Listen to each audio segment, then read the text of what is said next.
Hi, Edgar. Hi, Amerix. Thanks for hosting me today. I just want to do some house cleaning on a few things. First of all, I think Amerix, we spoke earlier about it, is about my tweets about some people in the movement, some people in the struggle. We've been talking about Boniface Mwangi and Khalif Cairo, and everyone seems to be coming at me and telling me that, oh, I'm spreading or I don't know, causing disunity in the movement. No, my asking for accountability, whether it's by Caliph, whether it's by Boniface, whether it's by Hanifa, is not to insinuate, is not inversely proportional to endorsing Ruto. So why are you claiming that seeking accountability within the movement, because we cannot be demanding transparency and accountability from our politicians and then tolerating the same within the movement. So first of all, the people who I am targeting or the people who I am naming, they have gone in the media and been identified as leaders of the movement or leaders of the protests. So myself, I've not gone or I've not appeared on any media interview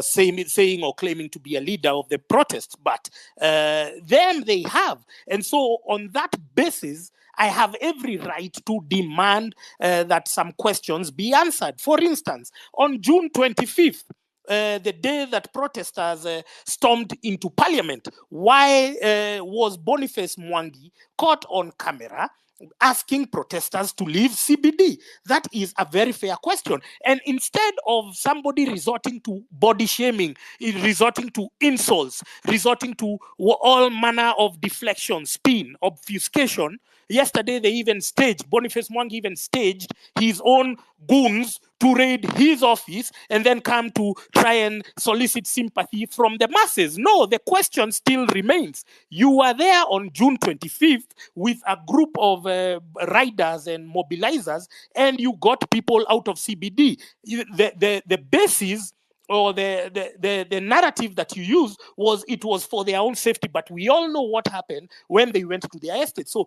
they went to Gedurai, they went to Rongai, and then the police found them there. They did what they did. People are disappearing. They are just turning up in morgues. As of today, somebody just told me that their brother appeared in a morgue in Naivasha. So going home did not guarantee the safety as had been claimed. So my question is still to Boniface Mwangi, and I will ask you until you give me a straight answer. Why did you get people out of Nairobi CBD? Who paid you? Are you on the payroll of the Ministry of Interior? That's the question, because Boniface Mwangi is accusing me of being a government operative, yet he himself goes on seminars with the National Police Service and the Ministry of Interior. He gets paid by them. So it is a fair question, and don't try and bully me. Don't try and guilt trip me that I am causing disunity in the movement by seeking accountability. This is fair game. What we demand from our leaders, we also demand of ourselves. We demand this level of accountability. Number two, this week has been a very long week. On Monday, the director of the DCI made a statement that I did a tweet, and then later they went and arrested Macharia Gaitho, saying that they first abducted him. It wasn't even an arrest. They abducted him in one car, and then he had first tried to shed off this tail by the DCI, and then he went to Karen police station, and then they abducted him, and they brutalized him, they handcuffed him, he had wounds. So first of all, I have nothing but good things to say about Macharia Gaitho. He took the pain that was probably allocated to me. It was meant for me. So I really respect Macharia Gaitho for that.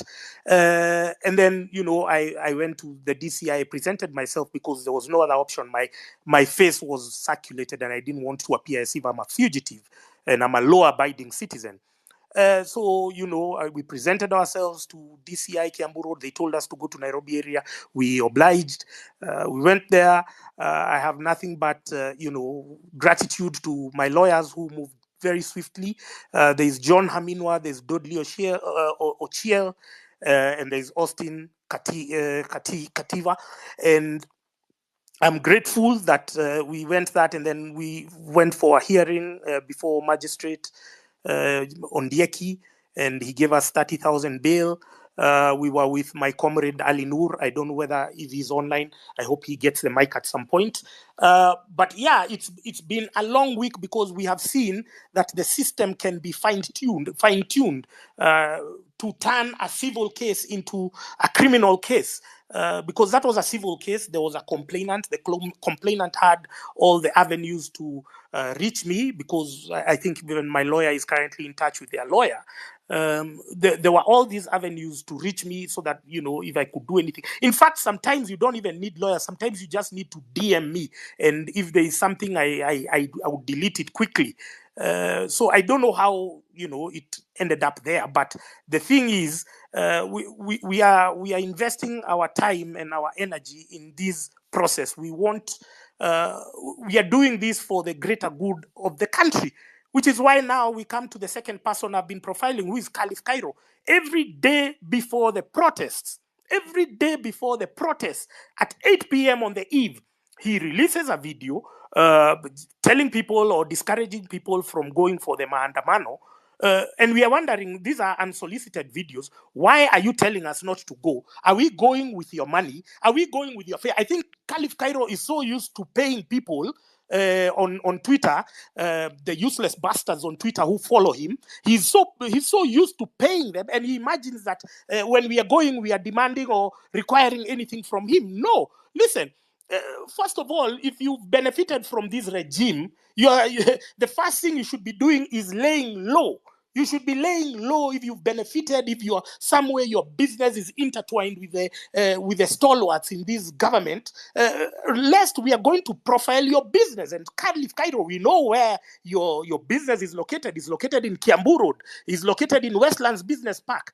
We can come and occupy there if you continue doing. And I have no problem with government stalwarts who say and proudly flaunt their regime. But I have a problem with those who hide, those who are hiding and purporting to dispense neutral opinions, and claiming that, oh, I am telling you because I care about your well-being. You should not. No. We will not allow pacifiers or people who have been paid by the regime, by the establishment, to come and disrupt us. You have no business telling somebody not to go.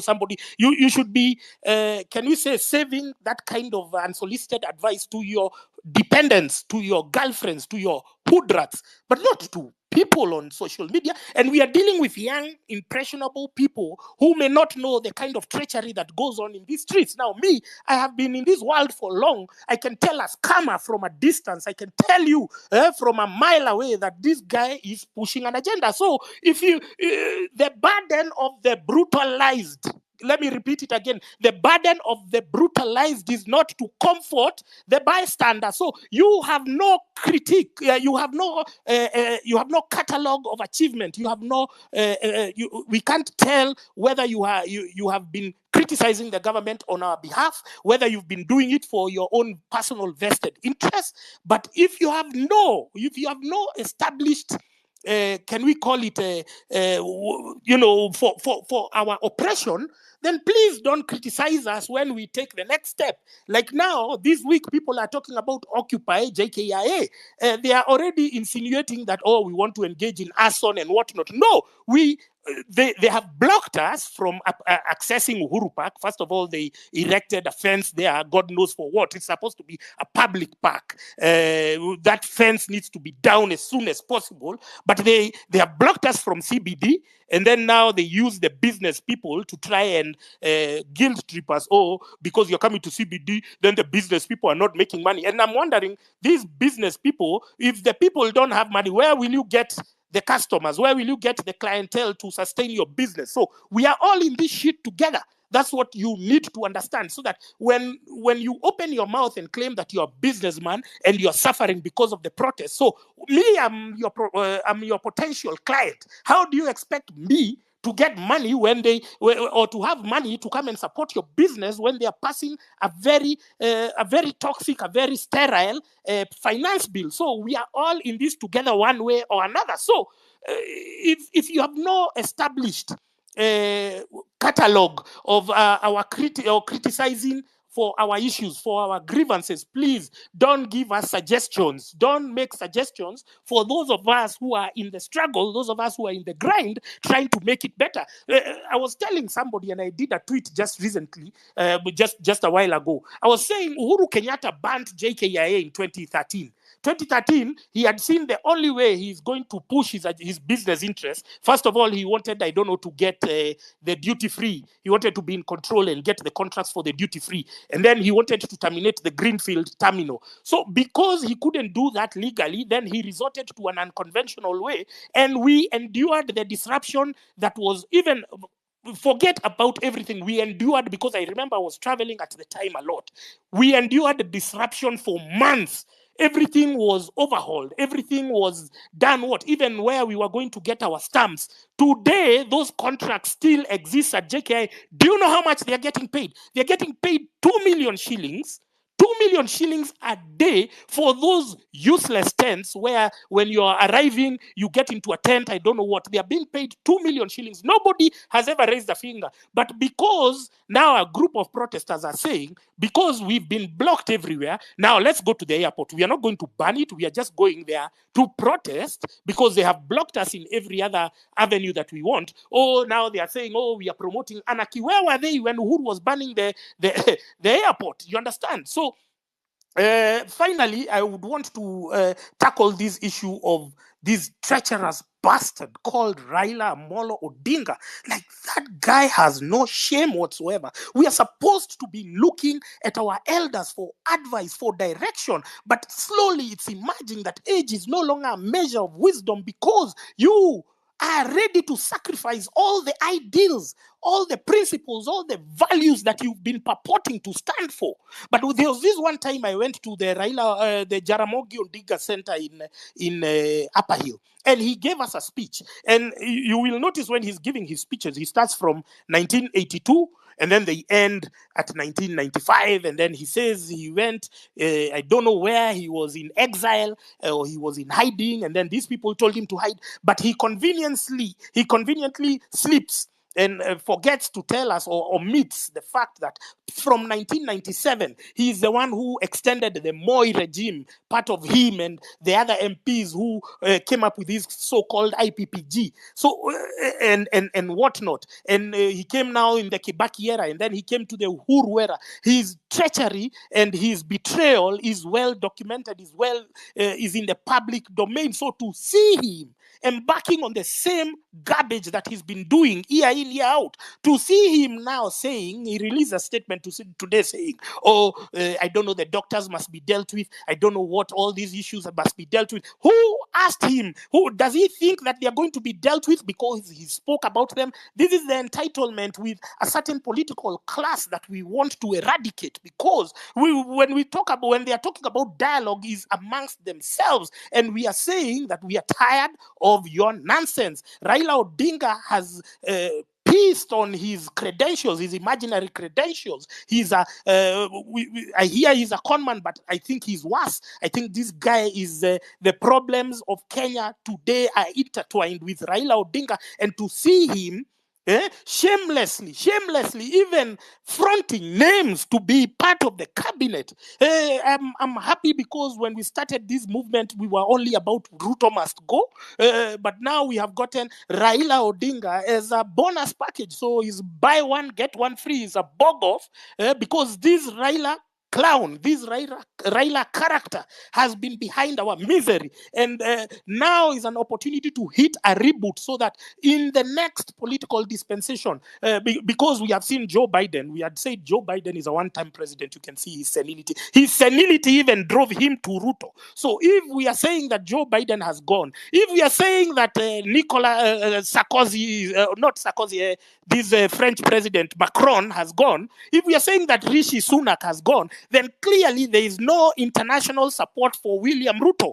if we are hearing, if the rumors are true that the donors have suspended funding from Kenya, if it is true that businessmen are not paying their taxes, then in a few weeks, Ruto will not have money even to pay the very policemen who are brutalizing us. So we are ending, the end game is clear. We are going, we are getting into something called a scorched earth policy, that's or strategy, where now the government will not have funds to continue propagating their heinous and outrageous and demonic agenda. So since we have seen that end, we should start preparing early, because it is inevitable. Ruto is going. It's just a matter of when. But it's not an if. It's when he leaves. And from my own predictions, and I'm rarely wrong, Ruto cannot get to 2027. He will definitely not get there. Look at him today. Even when he's given an opportunity on a silver platter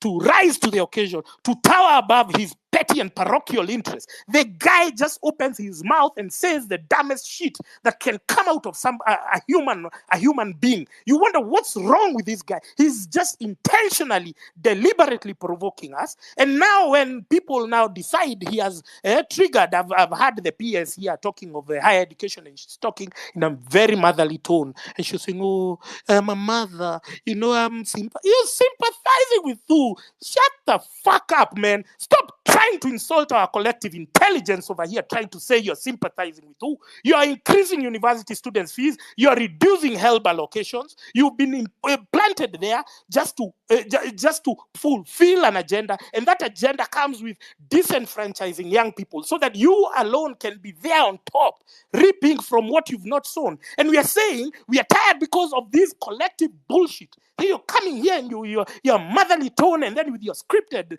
speeches here, you're trying to doing so come to 10th that. It's just shut the fuck up, man.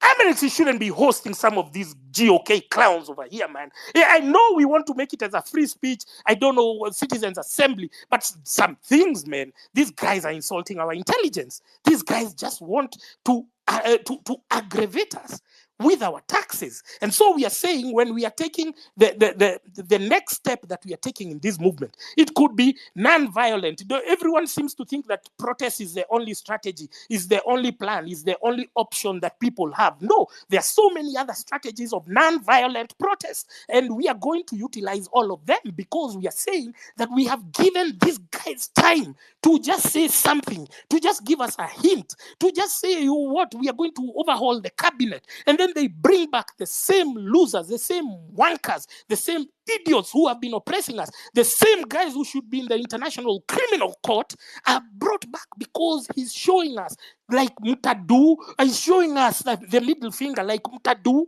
nyinyi ni nani? And so I'm saying, I am worked up. I'm wondering why everyone else is not worked up. I'm wondering, why are you guys just moonlighting like this? If we decide as young people that we are going to do X, Y, and Z, and yes, give me 1 minute, I clear. I know normally when I hear your voice is that's the time, whatever, that's the bell. So we are saying as young people, if amongst us we have people who are masquerading as they are neutral, and then they are fronting the government's agenda, then we should call them out. And calling them out is not a sign of disunity. It is a sign of transparency and accountability. The same accountability that we demand or we aspire for our country, we should be implementing it so that we cannot replace one crop of despots with the other. Thank you very much, Amerix, for hosting me. All right. Thank you, Francis. I don't know if Edgar, go on. I don't want to interfere. Give mic to everyone who wants to talk. This is their citizen space. Let them talk. Their pain, their anger, their rage, because people are pained. So give mics to everyone so that they speak 2 minutes, 3 minutes, so that we push this forward. Thank you very much. Okay, asante sana. So I'm going to go with Billy Mia. Could someone else kindly go first? Then I go. Oh, okay, next. Okay. Kenya Daima. Okay, thank you, Edgar, for the opportunity, and also thank you, Amerix, for consistently opening Citizens Assembly. The reason why I picked the mic is I wanted to address this kind of coercion and manipulation language that has been used by the people we've elected as our representative. This notion and nonsense of calling us our sons, our daughters, and this idea of coming, you are my sons and everything, that is insulting our collective intelligence. You guys, you are our stewards. You are our stewards for representing us.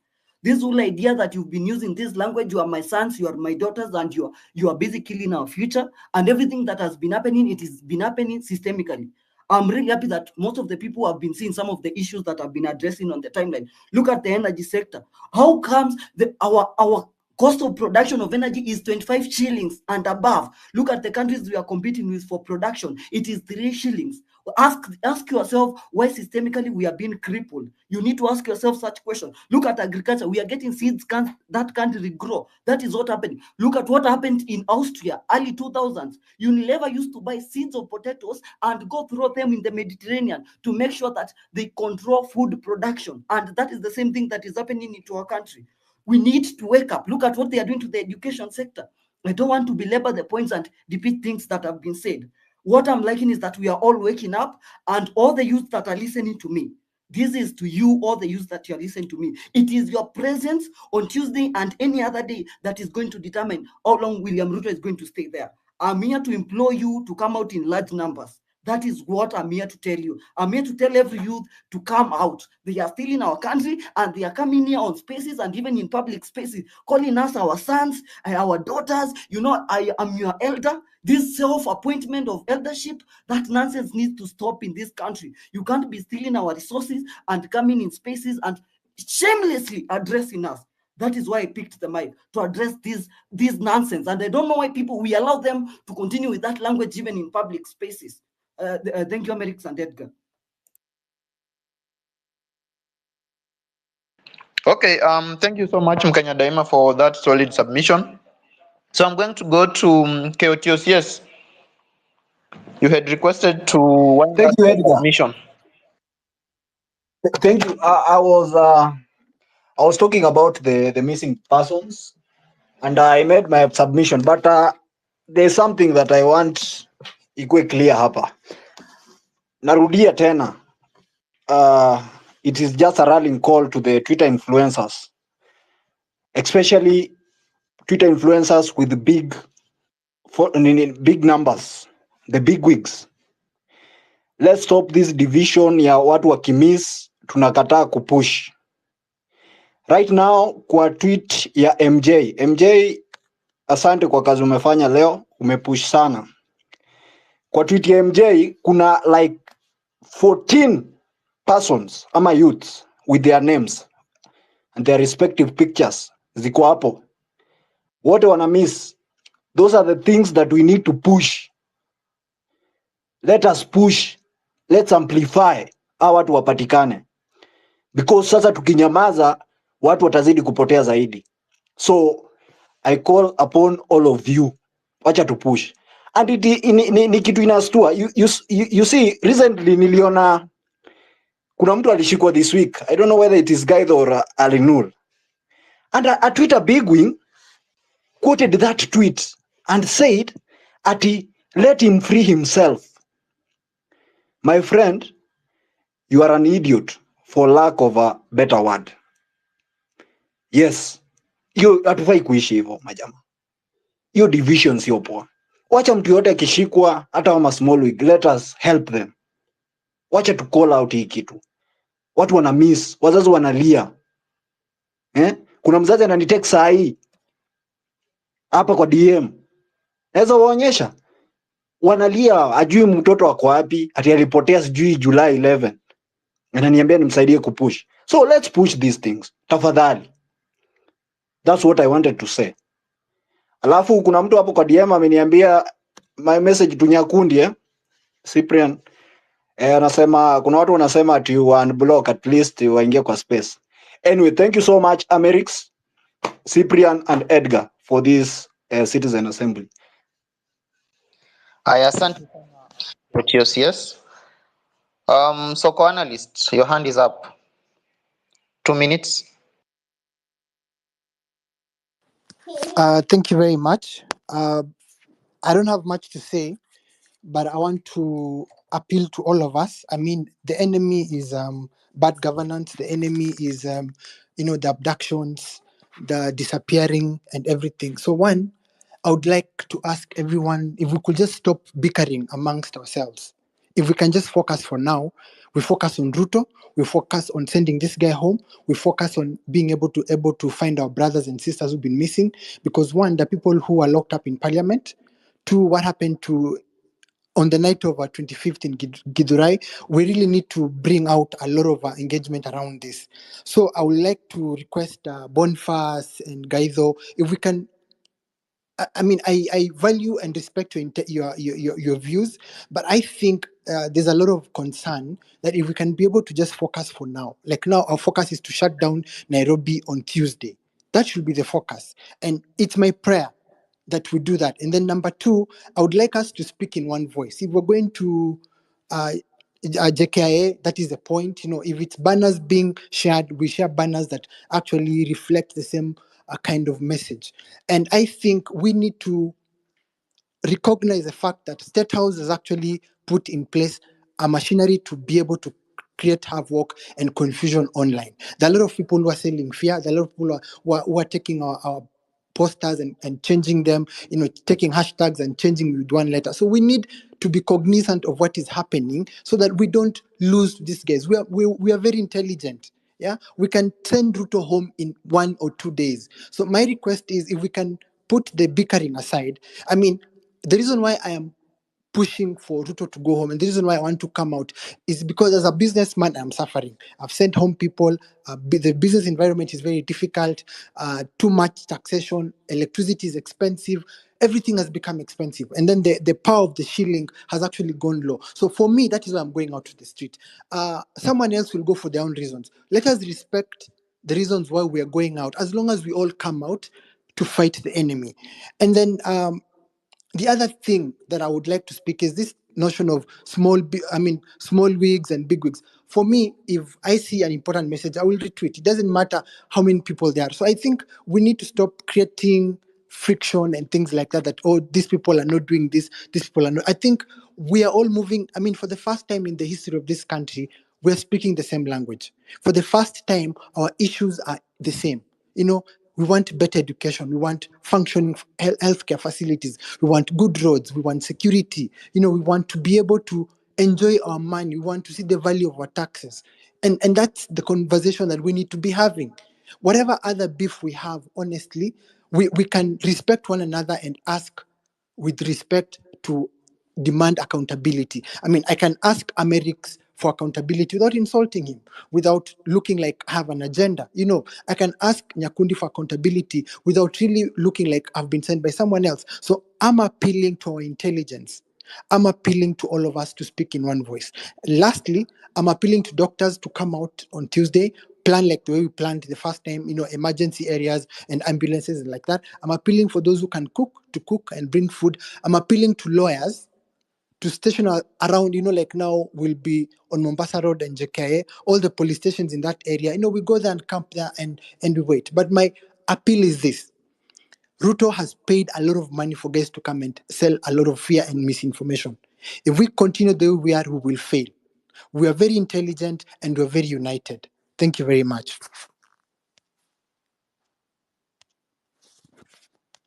Okay, asante sana soko analyst. Billy Me, are you ready to give your submission? Yes. Good Haya, evening, karibu, everyone. karibu. Asante sana Edgar, shukran sana Ameris kwa space kama hii. My name is Billy Mia. I work for Radio 47, the only audiovisual Swahili FM station in this country. And as a journalist, you've seen one of us was abducted or arrested in quotes, which is sending chills to a lot of us as journalists. Edgar Bare, Edgar Buire also faced the same, being arrested or abducted. One thing I want to say is that We just need to keep on as journalists. Let's just report truthfully and not biased. Let's just continue pushing the agenda of reporting the correct thing. Whether it's on this side or the other side, let's just keep on keeping on. Another thing, a lot of speakers have spoken stating that we should be united, because if Cyprian is fighting with Dombachi, Ali Nur with Anifa, Gaitho with Boniface, it seems that maybe someone has won in their game and all of us are pawns in it. Inafaa watu washikane wawe na ajenda moja, kwa sababu mimi kama mwandishi wa habari naona kinachoendelea na ripoti kinachoendelea, lakini kama kwa mfano wenyewe kwa wenyewe wanapigana, ina maana kwamba kuna mtu amefaulu kumnunua huyu na kumnunua huyu, alafu mwisho wa siku ile ajenda ambayo ilikuwa inafaa ipiganiwe inapotea. The enemy right now are these politicians that are not performing. That is the enemy. Bottom line, they are not performing. They are supposed to go. Bottom line, unajua, because we cannot have someone, a whole MP like Silvana Sosoro, telling people that if you continue making noise, I won't give you money. Sad situation. Very sad. Yet he's supposed to be there and do the things that they're supposed to do as politicians, as members of parliament ambao tuliwachagua waweze kutengeza laws na waweze kufanya vitu ambavyo vinasaidia kama wananchi. Sasa wamefeli katika oversight yao. Wananchi tumechukua jukumu la kufanya oversight, alafu wenyewe kwa wenyewe tunapigana. Kwa nini? Tunapoteza ile agenda ambayo inafaa tufanye. Kitu chengine, PR people, communication experts that are in Statehouse and even in the government are failing this government big time. The thing that these Gen Zs are fighting for is accountability and the government to do its duty. Bottom line. Hakuna kwamba mtu anataka huyu atoke aende, because hata leo hii mseme Ruto atoke aende, nani atachukua nafasi? Kwa sababu lazima katiba ifuatwe. And I think from majority's point of view, the Gen Z and people are fighting for the law to be followed, the constitution to be followed. If the president and the government follows their manifesto, nadhani takuwa mbali zaidi. Lakini kama kwa mfano hatufuati manifesto, hakuna accountability, the people that are supposed to be doing oversight hawafanyi. A case in point, the former governor Mombasa County walileta wale wazungu ama wale madaktari kutoka nje, ili waje watibu watu. Do you know that a lot of guys died in Coast General Hospital because those were interns who were coming to train with human beings? You can just imagine. They are coming to train with human beings. Even our nurses ambao wamegraduate walikuwa na knowledge zaidi kuliko madaktari ambao wanakuja. Wakenya wanakuwa guinea pigs, watoto wetu, ndugu zetu, mama zetu wanakuwa guinea pigs, wanafanyiwa practicals live.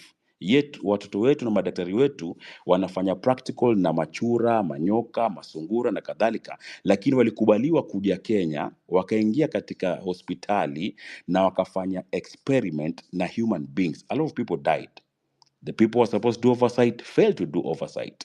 So right now, the government should know kwamba wananchi ndo wanataka accountability, wanataka kwamba ile oversight ambayo parliament imefail ndo sasa inafaa ifanye nini? Inafaa ifanywe na wananchi ndo wanafanya. So if they can follow their manifesto, if they can do what they're supposed to do right, I don't think kama wananchi watakuwa wanagoma. Si kama tunaelewana.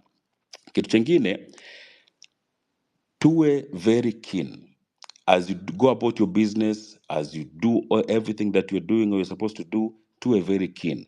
Jua environment yako iko vipi, ongea na watu, share your number with people that you trust, share your accounts with people that you trust, because wale ambao wamekuwa abducted, apparently simu zao walikuwa zinachukuliwa, wanafuta the social media platforms, zingine wanazipoteza. So tukue makini, look at your environment. Wakati ambao unatembea, angalia unatembea na nani, na namba yako ya simu peana kwa mtu.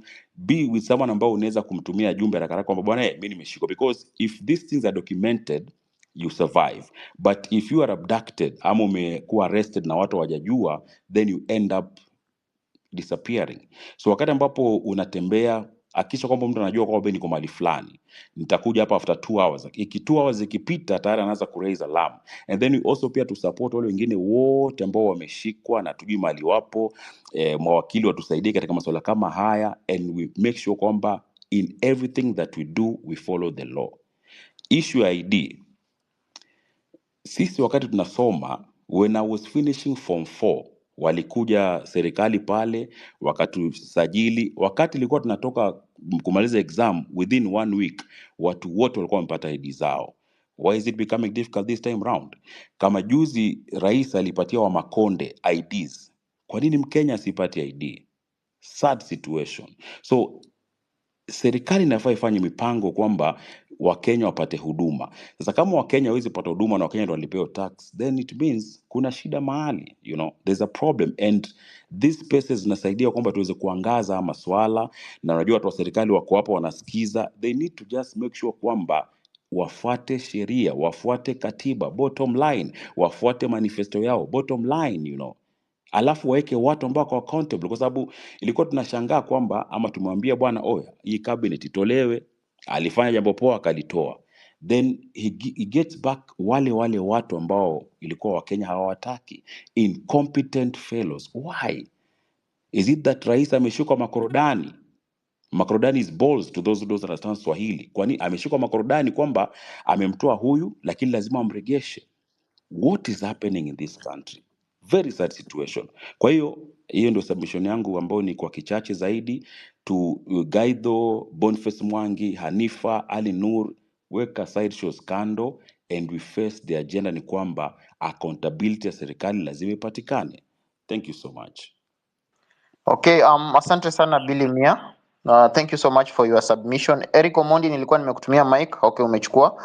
So next speaker Beverly Kwamboka. Unaweza nisikia? Can you hear me? Beverly bado hajakuwa speaker bana. Allow me to talk. So my name is Milton Were. Yes, and there's something I've also been saying in these spaces before I even continue talking. You guys are not running the space well. We can't have same people speaking each and every now and then. There are so many. Yes, Beverly nakusikia.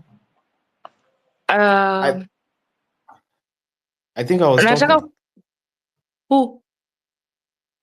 I was talking. Okay, Allow me finish. Then you join, huh?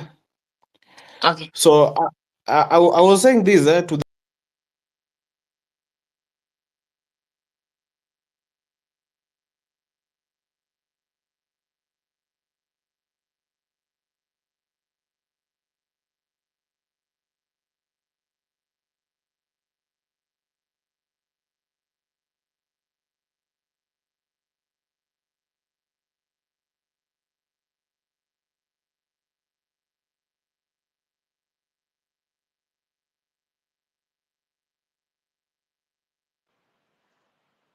Milton.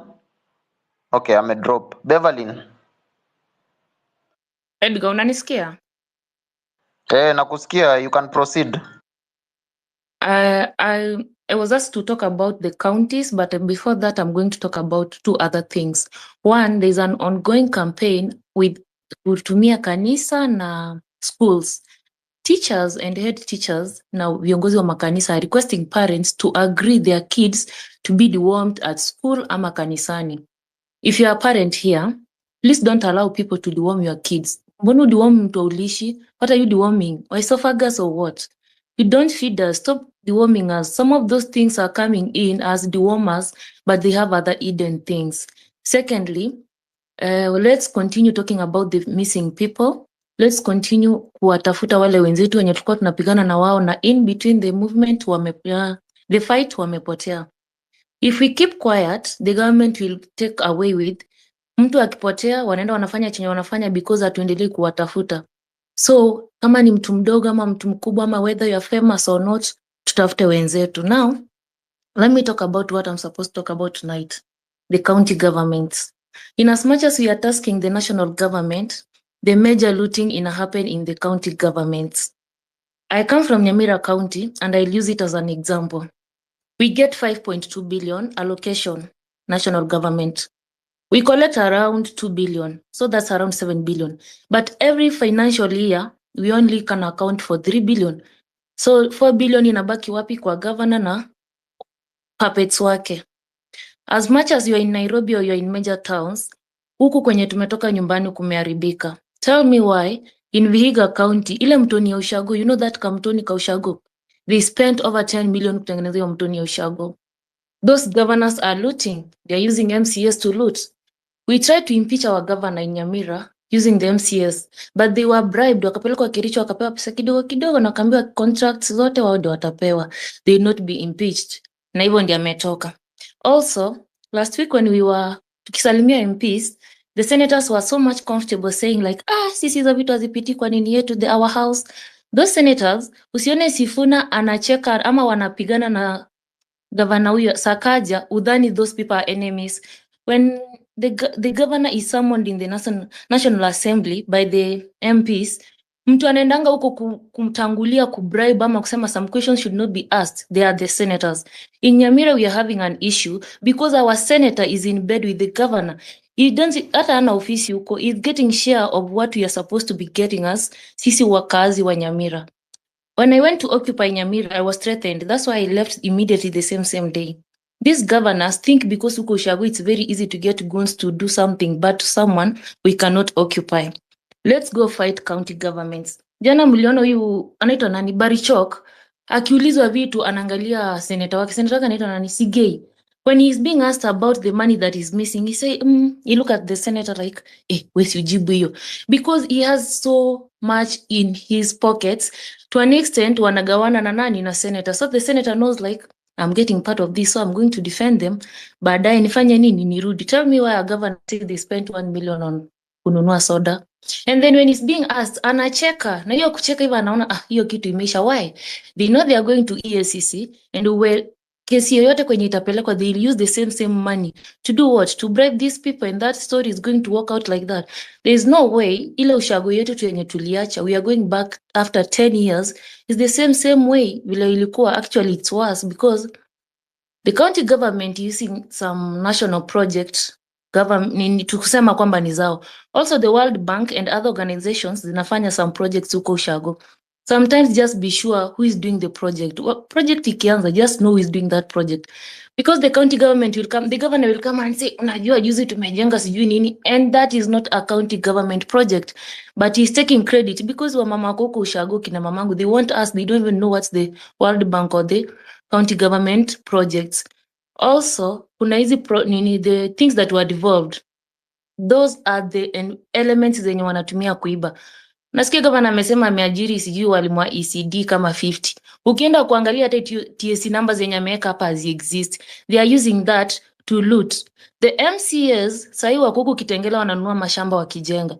They are getting hizo contracts za county government kama ni kujenga barabara, na akikupea through a proxy unachukua 7 bob anachukua 3 bob. Literally wale watu wenye wako ushago wenye walisema watakaa maybe Nyamira town, they will never grow. Why? All the contracts zenye tender wanaona zimeadvertisewa, they try applying, hawezi pata, wana advertise tu for formality. Then the Vihiga County last month wali arrest like 11 people from that county. After 2 weeks, imagine wamerudi kwa kazi. They are now going back to cover up yenye ilifanya wajulikane. Like, why is it that the EACC and the prosecutor, wanaita ODPP, hawawezi fanya kazi yao? They are really giving these counties a walk away with the money that should be developing. Tell me why we lose 4 billion yenye inaweza jenga. Sisi Nyamira hatuna hospitali. Ukipeleka mgonjwa hospitali, make sure umempelekea maji ya kuoga. Kama si hivyo atarudi, unaweza pata hata amekufa because hakuna maji. The county governments are doing the major looting. Achana na hii ya national government yenye tunapea attention.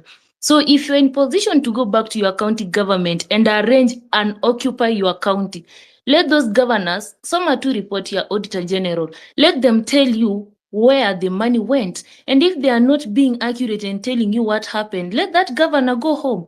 If he can't fire masisi wenye wamekaa huko kwa county government, let him go home. Na if he fires them, wacha wachukuliwe hatua. Sasa unaenda kidogo hivi unasikia hospitali hakuna madawa, hakuna maji. New governor alichukua 10 million akaenda Canada akaleta mbegu ya ng'ombe. Eti sasa animal husbandry ndio tunafanya sijui with this money. They are doing so very many things. To vitu tudogo then they allocate billions. Before we finish with the national government, some of you should be occupying your county. Just read that Auditor General report and know wage bill ya county yenyu ni ngapi? Mbona governor create unnecessary positions just to do what? To use it at a way of looting.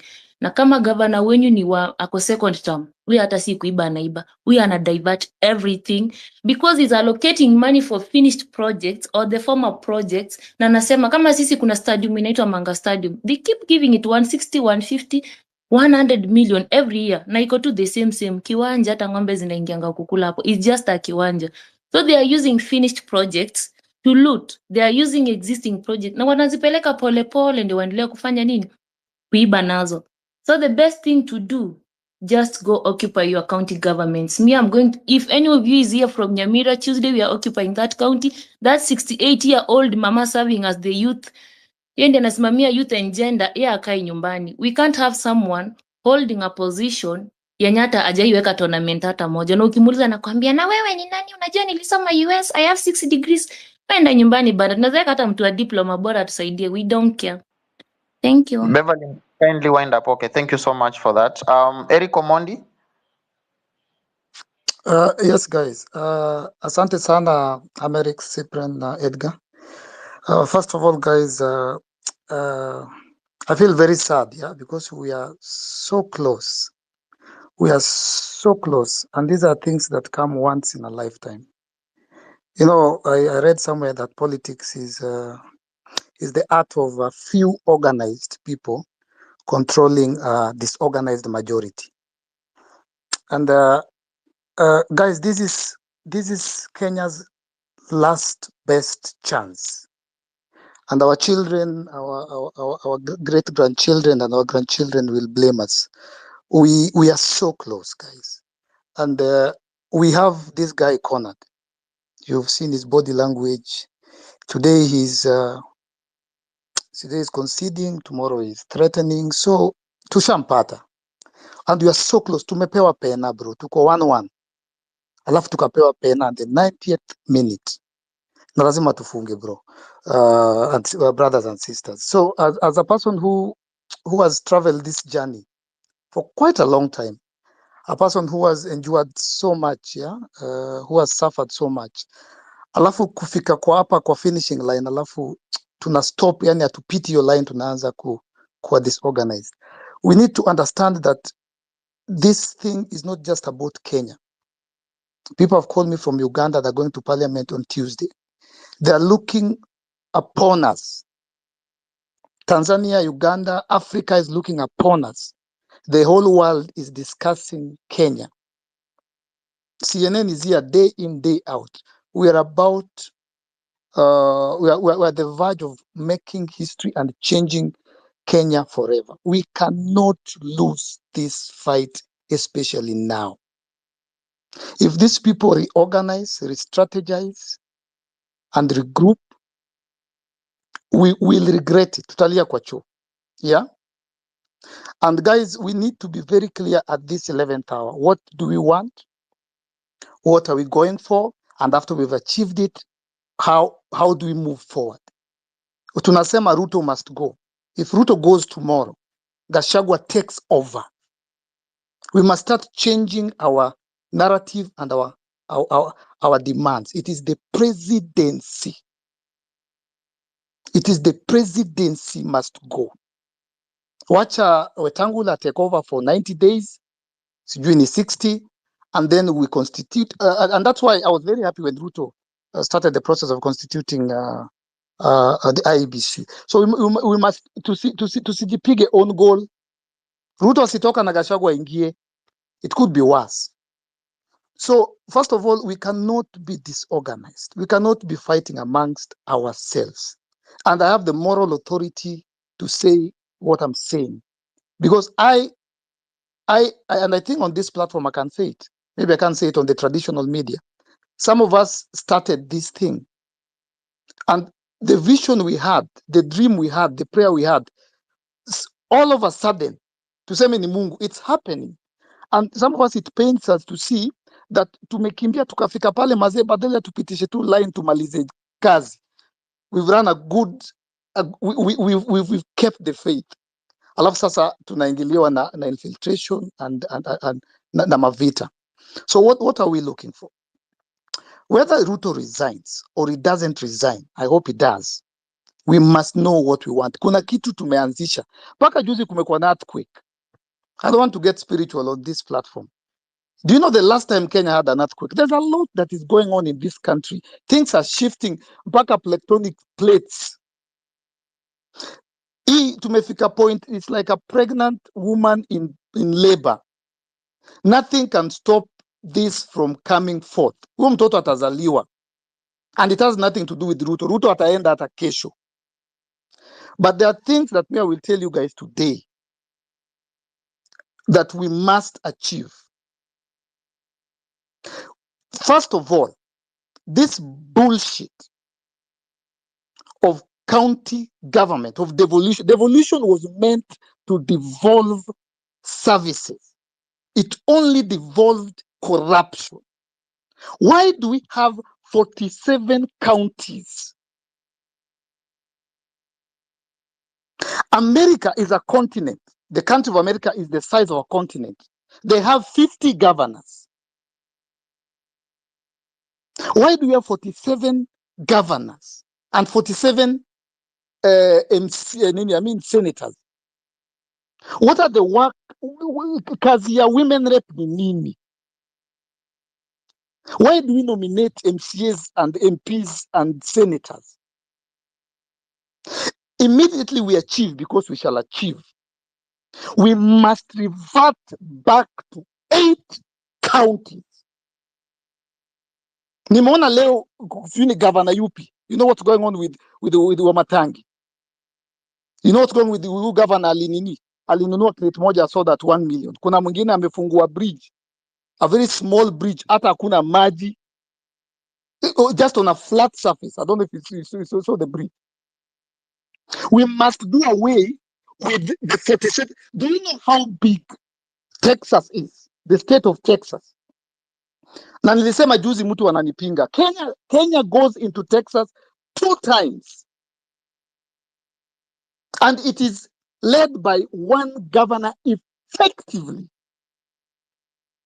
Texas is the size of Kenya twice.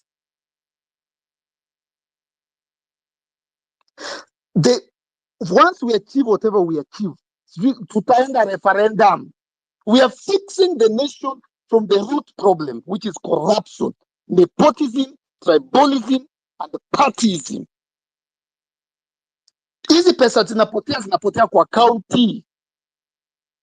Zinapotea na Sakaja na our governors. We must revert back to 8 provinces. Wacha tuzite counties. Let us have the coastal county, the western, muite Mulembe County, muite Pwani County, muite Nyanza County. Well, Kenya is too small to have 47 governors. Alafu hakuna kazi wanafanya. Mmesikia what my sister just said there. That is our target. Our number 1 target is to get rid of the presidency. Constitutionally, Ruto akitoka leo, Gachagua anaingia. Tunarudi kutena kwa demonstrations, kukufa tena. We are doing away with the presidency.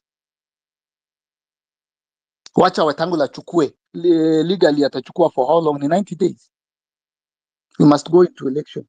The MPs who voted yes must all go, must all be recalled. So tukue na targets. Target number 1, we gave President Ruto an opportunity. I personally was very happy when the president dissolved the cabinet. And I expected him to self-preserve. I expected him to listen to the people. Ruto had an opportunity to do what the people wanted without any of his cronies castigating him or attacking him. He had the opportunity to tell them what say ni wa Kenya na umeona wameingia paka parliament. So I expected him juzi when the president anaongea, I expected to come and fire all the parastatal heads, and then fire all the PSS, and then fire every government official. He lost his chance. He lost his only chance. Ladies and gentlemen, this is Kenya's best last option. And it will not come around again. It will not come around for another 100 years. And Uganda is looking up to us. Africa is looking up to us. Because revolution revival starts from Nairobi. So the bullcrap of Cairo saying Bonnie did and few who did it, it pains my heart. And if there are people who are infiltrating and you've been paid, may God strike you with lightning.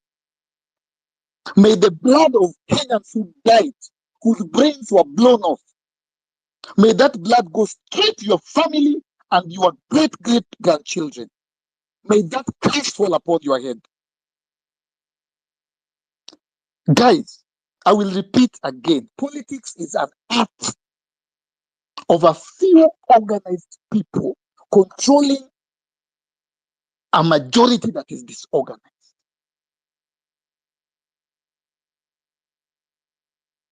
Mimi nimeshikwa 13 times. I've been on the street for 2 years. Nikiitwa cloud chaser, joker, comedian. But finally I wake up and I see it's happening. Guys, tumepewa pena. Hata goalkeeper ametolewa. Tukihata tumehata. And I know Ruto's people are on this, they're on this platform. Listen and listen to me carefully. You guys had an opportunity. And President Ruto still, junajua mko hapa ndani. You had an opportunity. You still have an opportunity. Tell President Ruto to fire his cabinet again tomorrow. Asingoje Tuesday. Fire all PSs. Fire all parastatal heads. Fire every single government official. And then maybe, perhaps maybe, that is the only way. Now, if the president attempts to do anything that we've had or seen before, akileta dialogue, alete committee, alete all platforms, the president knows what people are calling for. And this is not even about Ruto. This is about injustices that have existed since 1963. And Ruto is the last of his generation. The best he can do is try to forge a legacy. We have given him that opportunity. Fire your government, and the least you can do is call for, allow us to recall these MPs. Na wewe tutakutana wewe 2027 venye unasemanga, ama call for election. But in direction ya kuthreaten, there are 53 million Kenyans, and we must realize this, against less than 2,000 government officials, from president to MC hawafiki hata 2,000, wakienda sana 2,500, against 53 million.